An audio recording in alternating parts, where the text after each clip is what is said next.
from the studios of Farm Journal Broadcast.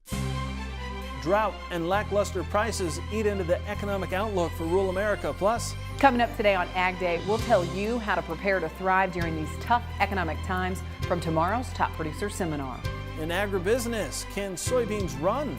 All of a sudden, we're at 100 bushel carryout, and you're talking a big bull market potentially. Tools of the trade from the wheat fields of Kentucky on Farm Journal College TV. And would you grab a glass of wine from this 200-year-old bottle? Ag Day, brought to you by the dependable, longest-lasting Chevy Silverado.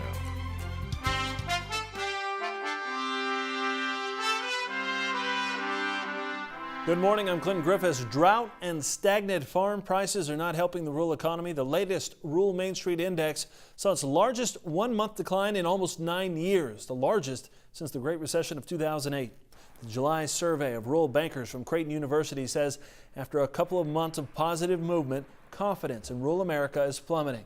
Loan volumes surging to their second highest level in the survey's history. And on average, bankers think roughly 1 in 6 grain farmers will see negative cash flows this year, although that is better than last year. Ag equipment sales remain in negative territory, and the farmland and ranchland price index also dropped, remaining negative for a 44th straight month. These trends are being echoed from other corners of the industry. A joint survey from the American Bankers Association and the Federal Ag Mortgage Corporation found that nearly 90% of ag lenders say farm profitability is down over the last year. Not a surprise for farmers closely watching margins in 2017. That survey of ag lenders found most bankers are lending more this year. And while 60% of all borrowers are currently profitable, only about half of them are expected to stay profitable through the rest of 2017. And so what we see in farmers is a little bit of a hunkering down. How do we trim expenses? How do we make sure we can stay viable through this cycle? And so whether it's negotiating down cash rents, whether it's holding off on new purchases, whatever strategies they may employ. Todd Van Hoos is president of the Farm Credit Council in Washington, D.C. We're seeing farmers very focused on financial outcomes right now, and we're encouraging our lenders in the farm credit system to get out there early, talk to people, help them understand what the financial situation is going to be and what options are to potentially reorganize a little bit and find a way to maintain profitability through this cycle. We've got long-term financing that's set our farmers up in a pretty good position that they can withstand these times. We'll have to make some adjustments, but we'll make it through it. He's with Compeer Financial, a farm credit lender recently formed by the merger of 3 separate banks in Minnesota, Wisconsin, and Illinois. I think it's kind of a regional thing for one. I can tell you that in our area, the yields had been really good for the last couple of years. I don't think we had as much financial stress maybe as some other areas. That recent lenders survey agrees. Corn Belt lenders expect only 55% of their customers to remain in the black through 2017. The cost of production in this industry, I think I've seen maybe about 60% of your costs are actually fixed costs, capital costs, rather than variable. So those operations that were disciplined in the good years are feeling the effects of that now. And those operations that got a little loose with the change in those good years and loaded up on some assets that maybe aren't as productive now, they're going to be they're faced with the scenario right now. It's very challenging. And it's even tougher in the Plain States.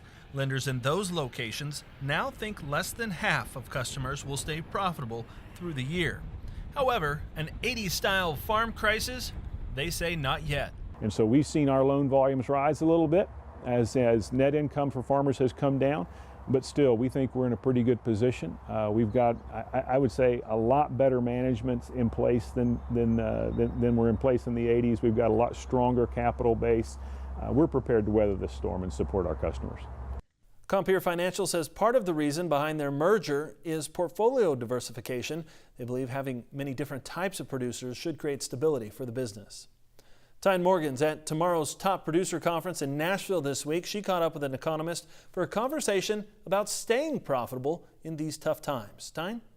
Thanks so much, Clinton. Well, we're here at tomorrow's Top Producer Seminar in Nashville, Tennessee, and the theme this year is Prepare to Thrive. I have with me Mike Bolge of Purdue University. Mike, we are facing such tough economic times in agriculture. What advice do you have for younger producers to really ride through these turbulent times? Well, certainly they've got to have the financial resiliency, the financial structure to be able to handle this downturn. But let's just don't forget at all that in these downtimes typically come the best opportunities.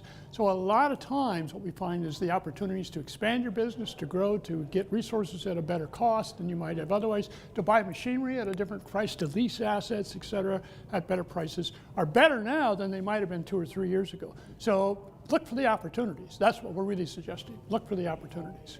But what is the biggest mistake you see young producers make right out of the gate? They have a tendency to inherit more than just the farm from their parents. They inherit some of the thinking processes that they do.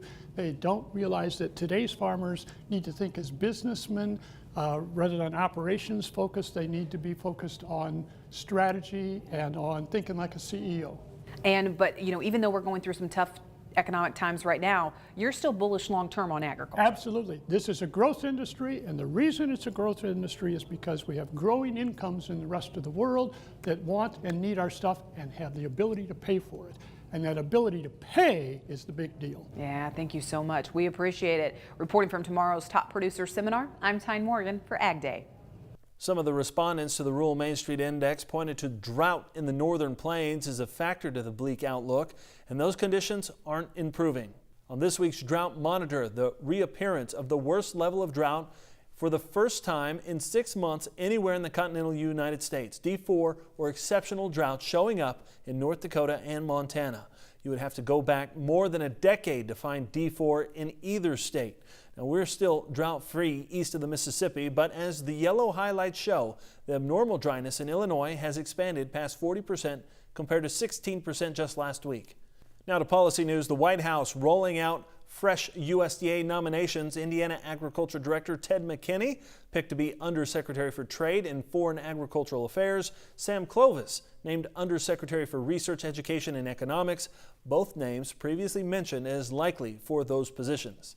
The White House Office of Management and Budget is set to release a new report showing it has withdrawn or postponed many of the Obama-era regulations. It details the administration's efforts to shelve nearly 900 regulatory actions, either withdrawing them or moving them from active status.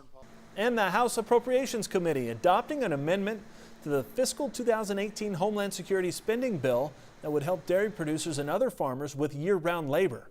Politico saying it would nullify the requirement that the work be short-term in nature on the H-2A program, although it doesn't change how long a worker can stay in the country, which is 3 years with renewals, nor does it change that farmers must first look for American workers.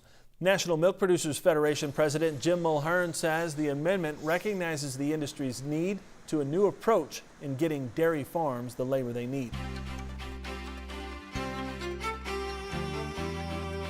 Let's turn now to Mike Hoffman for this morning's crop comments. Good morning, Mike.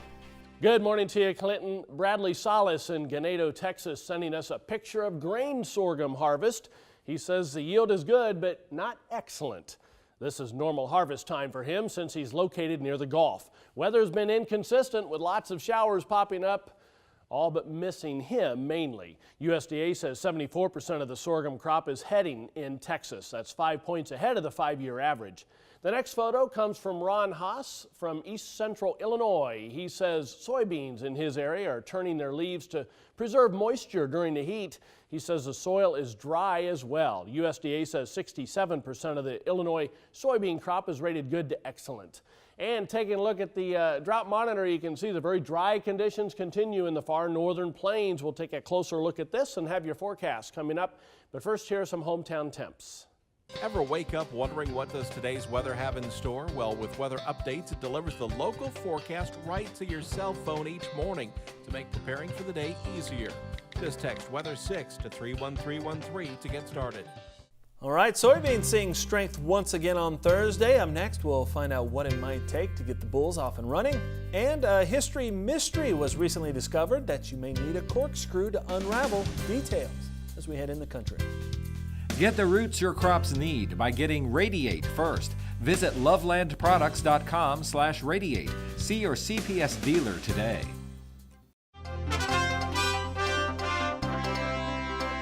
With soybeans back above $10, all eyes are watching to see if the bulls will run. Tyne Morgan joining us once again with today's analysis. Tyne? Here now with Chip Nellinger, Blue Reef Agri-Marketing. Chip, in the latest USDA report, we saw USDA cut soybean carryout. I mean, that seems like that's favorable. Well, it is favorable, and on top of that, we've got some uncertain weather, particularly in the western corn belt.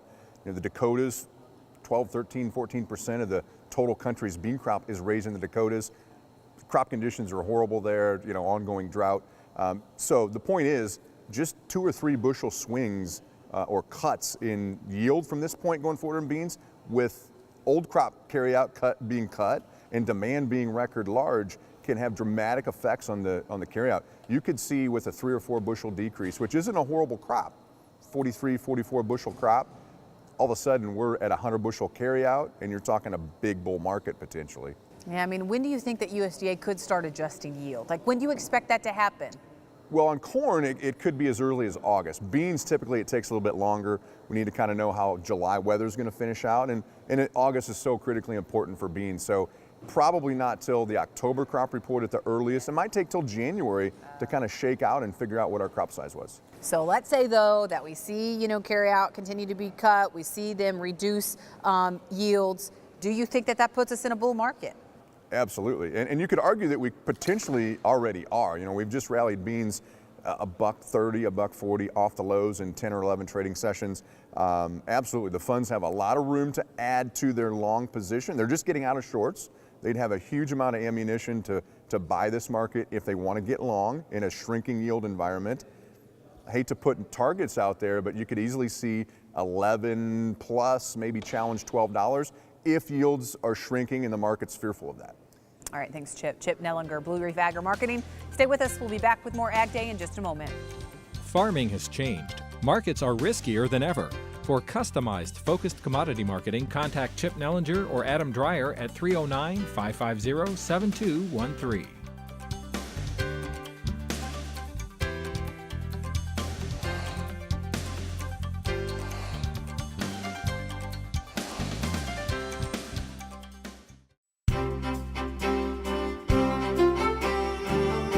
Welcome back to Ag Day. Meteorologist Mike Hoffman here, taking a look at the drought monitor with us. Mike, we see it continuing to get a little worse in the northern plains here. I know it. We have these complexes of thunderstorms developing just east of that area and then heading east, and you can see there's very little drought in the eastern third of the country. So I'm sure it's frustrating to watch those complexes of storms move eastward when you live in central or western, South and North Dakota into eastern Montana. In fact, that's the first time we've seen exceptional drought in quite some time. Anywhere in the lower 48, and it's just showing up in pockets up there. Let's go back a month. It was already getting pretty dry. You can see that. We still had pockets in the southeast, pockets in Texas and Oklahoma. As we went through the next 4 weeks then, you can see how things changed ever so slowly, continuing to get drier and drier in parts of the far northern plains. And we've seen occasional dry spells through the central Mississippi Valley and into parts of Oklahoma and Texas as well. So those areas will still have to be watched, but we seem to get just enough rain to keep those from getting into anything serious. Here's the way the map looks this morning. Stationary front right through the Ohio Valley, lower Great Lakes into the north central plains. But again, these complexes develop east of the Dakotas for the most part. Area of low pressure kind of riding along that today will produce a couple of areas of showers and thunderstorms as that rides along the front. Hit and miss southeast, southwest in the heat and humidity, of course. Every front that tries to come into the west coast just gets shunted northward into western Canada, and that's been the case most of this summer. There's another big complex our computer model is showing as we head into Saturday for the lower Great Lakes to start. This is an actual cool front that's going to cool things down again in the northern plains and eventually the Great Lakes in the northeast. But in the meantime, it'll just be the focus for at least some scattered showers and thunderstorms as we head through the day tomorrow. Taking a look at precipitation estimate over the past 24 hours, Florida, really the only area that's seen anything real heavy. We've seen some pockets across parts of the Midwest and the Corn Belt, but you can see our computer model really putting down some heavy rains as a couple of complexes move through from northeastern Iowa, southern Wisconsin, all the way down into Kentucky and Ohio. So we'll have to watch exactly where those go. The heat continues for most of the central and southern plain states and still pretty warm for the Great Lakes in the northeast. especially the Ohio River Valley. Lows only in the 70s and 80s in most of the Corn Belt. High temperatures that continue to be on the warm side, but eventually we do see that cooler air coming in. Here's the jet stream. You can still see the ridge over the central of the country goes west for a while as another trough builds in for Sunday, Monday, Tuesday. Then it comes back east, then another trough. That's been the pattern most of this summer. That's a look across the country. Now let's take a look at some local forecasts. Here's a look at Yakima, Washington. Sunny and comfortably warm today, high temperature of 88. Fort Smith, Arkansas, hot and humid with hazy sunshine, high of 98. And Mansfield, Ohio, warm and humid with a couple of showers and storms likely, high around 87. It won't be long before winter wheat planting gets underway in the Southern Plains. We'll look at tools for the field next on College TV, and we'll celebrate history with a toast to a hidden vintage. This is Machinery Pete, inviting you to check out my new website, machinerypete.com. Offering farmers tens of thousands of used equipment listings to search, let Machinery Pete help you find and value your next piece of used equipment.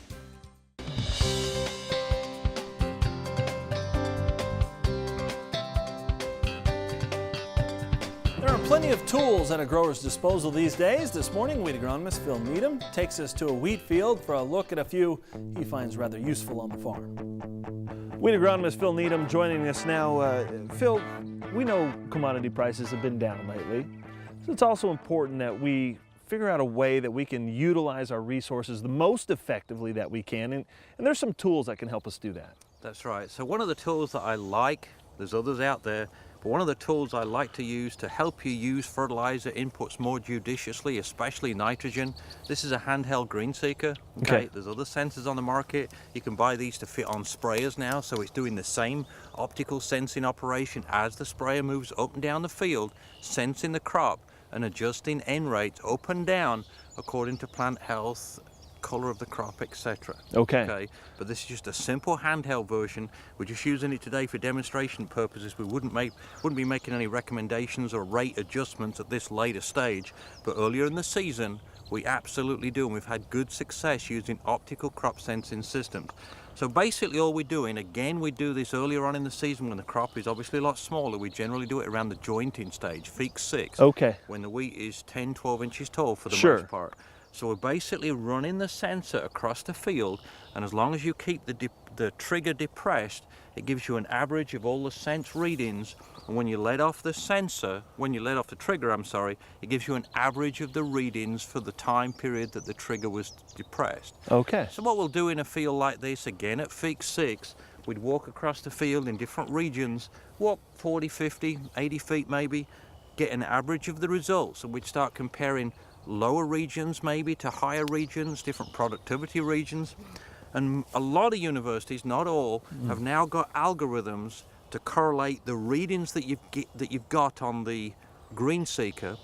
We prefer to use an enriched strip, which is a small area of the field with a high rate of nitrogen that we use for a reference. Sure. So basically the difference in NDVI, which is the number on here that I showed you a moment ago, the difference between the enriched strip number and the field regions that we're sensing individually gives you a nitrogen recommendation. So you can basically change the nitrogen recommendation on a field basis or within a field too. For you wine drinkers out there, up next we'll tell you about some hidden history with an incredible vintage.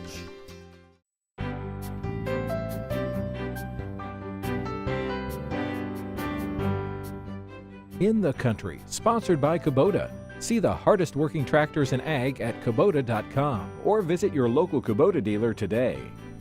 Wine connoisseurs often enjoy a certain vintage of wine. Well, what if that wine dates back to 1796? Yes, just 20 years after the country earned its independence. Well, recently, several cases of wine and liquor were discovered behind a wall at a museum in New Jersey. Curators at the Liberty Hall Museum say they uncovered 3 cases of Madeira wine, a fortified wine dating back to 1796. The discovery occurred during a restoration process of the wine cellar. And while the wine has aged for more than 200 years, it appears the cases may have been hidden away during a more recent time in history. The cage where the wines are kept was boarded up when the museum took over in 2000. It was completely covered, and we didn't realize what was back there. And what I figured out is the reason it was covered up was because of Prohibition. The museum also found 42 demijohns, large glass jugs, sometimes used for holding wine and other liquor. The museum was once the home of New Jersey's first governor, William Livingston. A little bit of history there. And that's all the time we have this morning. We're sure glad you tuned in. Start your day with us. For Tyne Morgan, Mike Hoffman, I'm Clinton Griffiths. Have a great day. Ag Day is powered by Ram Trucks, America's longest lasting pickups.